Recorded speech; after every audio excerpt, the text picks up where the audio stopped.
Yasin, Yasin, yerden göğe kadar şehitsin. Adına ellerinden açılan gök şahit. Sen o cennet zeytini gözlerini açtığında baban kitabı açtı. Öldürülmelerin, cinayetlerin yaşandığı hadiseler var. İnsanların birbirlerini diri diri yaktıkları, yetmez mahiyetindeki sıkıntılarından mıdır, nimetlerin azlığından mıdır, zenginliğinin yetmezliğinden midir, enerji kaynaklarından mıdır sadece, bu sebeplerden midir, yoksa gerçekten de çok daha farklı bir sebep vardır. Men yufsidu fiha ve yesfikud dima. Diyor, hani hatırla ki bir vakit Rabbim meleklere ben yeryüzünde bir halife yaratacağım. Değerli kardeşler, Kerbela hadisesi acı bir hadise ama bu hadiseyi ümmet yaşattı. Ve ümmet dediğim gibi ashab çocukları, peygamber çocuklarını katlettiği bu hadiseyi ümmet içinde yaşadık. Fakat bize ilginç mesajlar var, ilginç, ibretli tablolar var. Kerbela'nın karakterleri aslında bugünün İslam dünyasında çokça karşılığını bulan karakterlerdir. Kerbela'da hepimizin bir karşılığı vardır. Şu andaki İslam dünyasında yaşayan Müslümanların veya insanlık aleminde yaşayanların Kerbela'da her birimizin bir karakter olarak karşılığı vardır. Kerbela'nın en önemli karakterlerinden bir tanesi Yezid'dir. Saltanatı için peygamber çocuklarını gözünü kırpmadan katleden bir Yezid vardır. Bahsettiğim gibi zalimleşen, oyun, eğlence, haramdan başka, zevkten başka bir şey bilmeyen ve saltanatını da bunun üzerine tesis eden bir Yezid vardır ama ilginçtir. Ahiretini berbat eden, harap eden, peygamber çocuğunu öldürmek üzerinden ebedi bir cehennemi boylayan Yezid'in bütün bu yaptıklarını kendisi için yaptığı saltanatı 5 yıl sürmüş değerli kardeşler.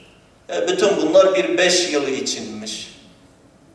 Sonuçta ölüm aldı, onu götürdü. Sadece 5 yıl saltanatta kalabildi. 5 yıl hükümdar olabildi. 5 yıl yaşayabildi sonrasında. Değerli kardeşler, değer mi diye bugünün Yezidlerinin, geçmişin Yezidlerinden ibret alması lazım. İslam ümmeti içerisinde, İslam coğrafyasının şu anda idarecileri içerisinde çokça Yezidler var. İslam toplumlarına hükmediyorlar ama dini kendilerine alet ediyorlar. İslam toplumlarına hükmediyorlar ama haramın her türlüsünü işliyorlar. İslam toplumlarına hükmediyorlar ama insanlara zulmediyorlar. Hayat hakkı tanımıyorlar. Adaletten uzaklar. Halbuki İslam'ın birinci temel hedefi adalettir. Allah'ın peygamberleri göndermesinin birinci sebebi yeryüzünde adaleti tesis etmektir. Ama maalesef adaletten uzak bir hüküm sürüyorlar. O yüzden bugünün Yezidleri geçmişin Yezidlerinden ibret alması lazım. Saltanat gelip geçicidir. Dünyaya dair olan her şey dünya gibi gelip geçicidir. Daha yakın zamanda Suudi kralı vefat etti, öldü. Bütün krallığıyla birlikte devri son buldu. Yaptıkları, işledikleri bütün zulümler, cürümler, cinayetler, adaletsizlikler, haramlar hepsi hesap olarak kaldı kendisine. Onun için diyorum, bugünün Yezidlerinin, geçmişin Yezidlerinden ibret alması lazım. Tarihin çöplüğünde çok zalim hükümdarlar var. Tarihin çöplüğünde çok zalim Yezidler var. Ve Allah'la savaşlarında, insanlıkla savaşlarında, hakla savaşlarında hep kaybetmişlerdir. Ve kaybetmeye de mahkumdurlar. Gelelim günümüze, nice Ömer bin Saddlarımız var Müslüman dünyada, İslam dünyasında. Makam için ahiretini satanlarımız var İslam dünyasında. Mevki için zalimlerin korkusundan ahiretini satan, kişiliğini satan, insanlığını satanlarımız var. Bir milletvekilliği için olmadık yerlerde din düşmanlarıyla birlikte geçmişi İslamcı olan, İslami bir mücadele veren ve bugüne kadar da İslamcı kimliğiyle bilinen ama bir milletvekilliği için de bütün bunları satabilenlerimiz var İslam dünyasında.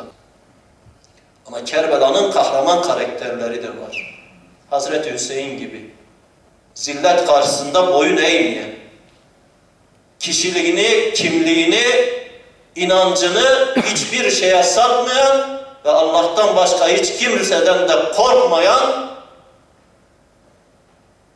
zillete karşı da baş kaldıran bir Hüseyin vardır. Görevini icra eden, eğer ayaklanmazsa, baş kaldırmazsa, boyun eğerse, sonrasındaki bütün İslam alimlerine, Müslümanlara da kötü örneklik teşkil edecek bir Hüseyin'i bilen ve bunun için de ayaklanan, sonrasındaki alimlere, İslam Müslümanlara da nasıl davranmaları gerektiği örnekliğini ortaya koyan bir Hazreti Hüseyin vardır. Ve beraberinde Hazreti Zeynepler vardır, kadınlar vardır. İlginçtir. Mekke'den yola çıktıklarında, Mekke, Medine'den amca çocukları, sahabe çocukları, sahabeler önlemeye çalışıyorlar. Ey Hüseyin gitme diyorlar. Küfe halkı babana ihanet etti, sana da ihanet eder, gitme diyorlar. Diyor ama benim gitmem gerek. Diyorlar bari gidiyorsan kadınlarla çocukları beraberinde götürme. İlginç bir şey kullanıyor, ifade kullanıyor. Diyor şehitlerle şahitler beraber olmalıdır. Müslüman ya şehit olmalı ya da şahit olmalı. Müslüman ya hakkın yolunda şehit olmalı ya da şahit olmalı. Başka bir seçeneği yoktur Müslümanın. Ya şehit olacak hakkın yolunda, hakkı savunurken ya da şahit olacak, hakkı anlatacak, haykıracak, hakla batılı ortaya koyacak. Değerli kardeşler, işte bugünkü belki yaşadıklarımızın yıl dönümü olan Yasin Börü ve arkadaşları bir taraftan şahitlik ettiler, bir taraftan da şehit oldular. Onlar şehit oldu, bize de şahitlik düştü.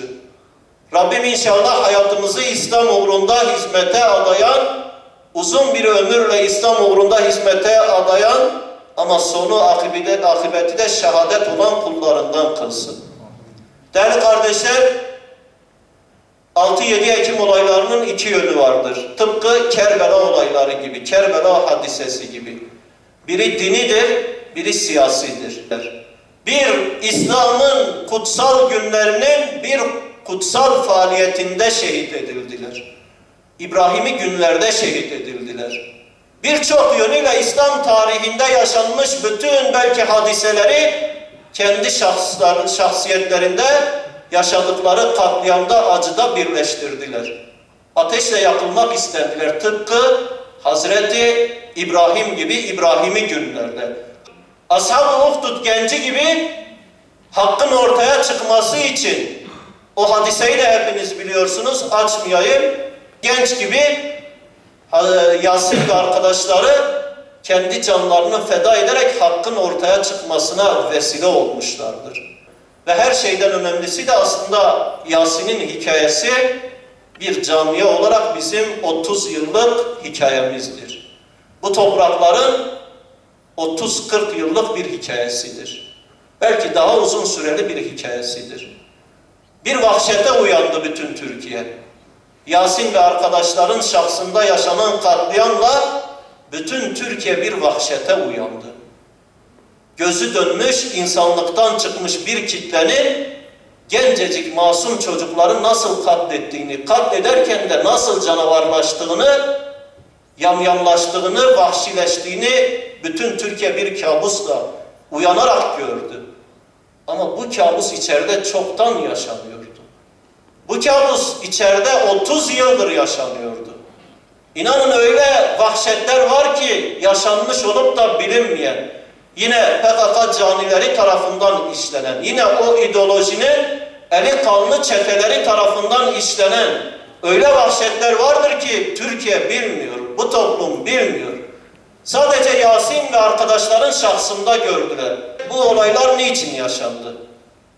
Bu olaylar siyasi olaylardır aynı zamanda. Evet, PKK ve siyasi kanadı HDP, Marksist ideolojinin zihniyetiyle İslam'a düşmanlık ettikleri için bu olaylar yaşandı. Ama bunun ötesinde İslam coğrafyası üzerine emeli olanların planı doğrultusunda yaşandı bu olaylar. Yani daha net ifadeyle emperyalist dünya ABD'siyle, Rusya'sıyla, Avrupa Birliği'yle emperyalist güçlerin İslam coğrafyasındaki hesapları için yaşandı.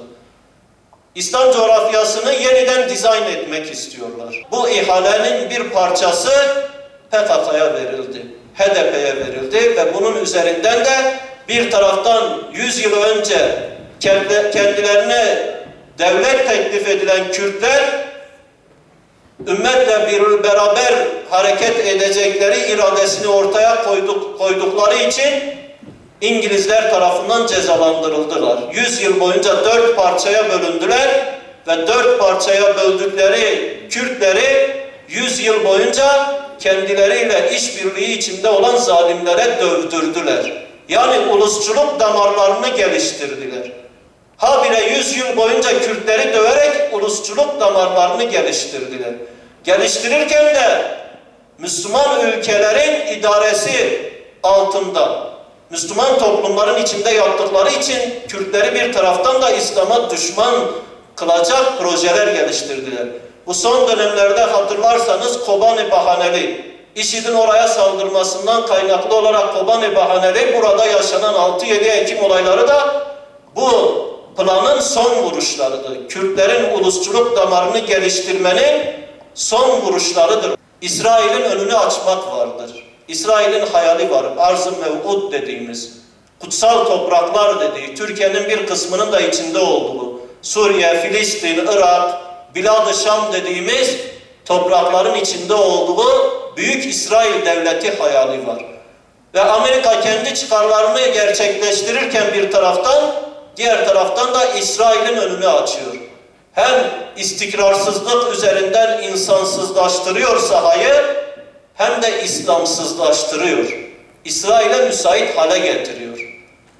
Ve bir taraftan da enerji kaynaklarına sahip olacak ortamlar, şartlar oluşturuyor. Enerji nakil yolları oluşturuyor. Ve bütün savaşlar bunun üzerine veriliyor şu anda. Biz de orada ümmetin bu planlar karşısındaki bu coğrafyada, bu ülkede, bu bölgede ön cephesiyiz maalesef.